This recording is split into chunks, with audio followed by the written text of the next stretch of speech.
In the beginning, when the world was still young, the world as we know it was larger. Not many know this, but angels, demons, elves, and humans lived alongside each other. Humans were born naturally wicked but good at heart, with strong amounts of courage, and the knowledge of what's good and wrong. Though most of them fight over power because they want to rule the world.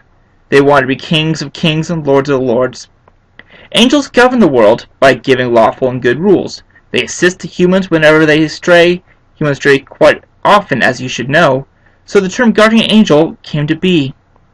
In some tribes of men, it is not uncommon to have an angel in their group. Sometimes an angel may show true potential and become a king amongst that tribe, but mostly they're there for guides, though nowadays they hide while we search for them to show us an answer. But most who go out looking, their journey ends in naught. Demons corrupt and tempt every mortal they lay their eyes on. They take up the shape of a human, or anything pleasing, as a disguise to trick them. You can say that they are like fairies or nymphs in a book, because of their cunning behavior. Demons go to the tribes that have no angels in them. That thus starts a war between the tribes. They call that war a tribulation, also in other words a battle against good and evil. Elves are in charge of controlling nature and living creatures, wild beasts, farming animals, and woodland creatures. Elves look like humans, but with one distinguishing feature. They have pointy ears, though there are two species of elves.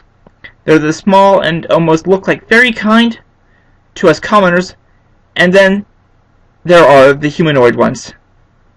The fairy-looking ones love to play tricks on unsuspecting travelers, but aren't very evil per se. Mortal men did have magic, but all that knowledge was wiped out in a blink of an eye. In the first unrecorded World War, the angels took that magic because the Lord thought that men would become and think that they were better than he. God wanted to rule and gain respect of everyone, so he took magic from the mortal men. The only ones to keep magic of his creations were the elves. Elves stay away from the mortal men and hide in the shadows, but while they sleep, the elves come out of hiding and help with the crops to ensure a good harvest. They order the beasts to gather so that the men can hunt, so that they didn't entirely distrust the humans. They just feared that if they were spotted, that they would be captured, killed, and sacrificed. Though, since human parents hardly trust their children, elves can be spotted by them.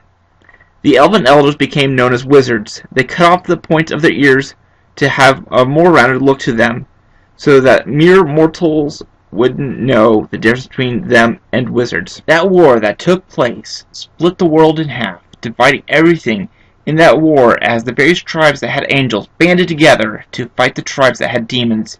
As they clash, they're shaking the fabric of their surroundings. The war ended when the elves became angered. Humans ruined the forests to get fire for their feasts, making weaponry. Though with fire they torched the forest, scattering the creatures that roamed there. All the elvish homes was razed, the forests were razed, and the elves were spotted. As the elves thought, the humans retaliated, but one tribe who the elves favored aided the elves. They called themselves Arcadians. They were the most righteous of the humans.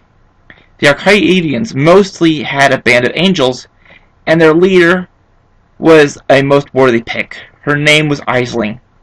Aisling was given a name to her because she was their hope, their dreams, and future. But as poetic as it sounds, the tribe they were fighting to aid the elves was none other than her brother, Deimos. He was a brute and a natural fighter, but he wasn't the sole pick for the successor. Before they created their own tribes, all humans were part of one tribe who thought only preserve their people and land. Aisling's golden hair flowed as she defended the seemingly helpless elves. Why art thou here? Or so it sounded to them at that time. She beckoned, but all they really do is grunt and make vocal sounds. Humans haven't gained the knowledge of a purified language. Deimos gave no reply, as he was a mute. She knew exactly what her brother was up to. He didn't need words to communicate, but elves communicated quite well, In fact, after the war, they taught humans the skill of language. Aisling bought the elves enough time to gather up all the mana that they could to send their foe away, though the next time that their descendants fight will be the end of this land. After Deimos went back home, the elves came out of hiding and began to teach the humans.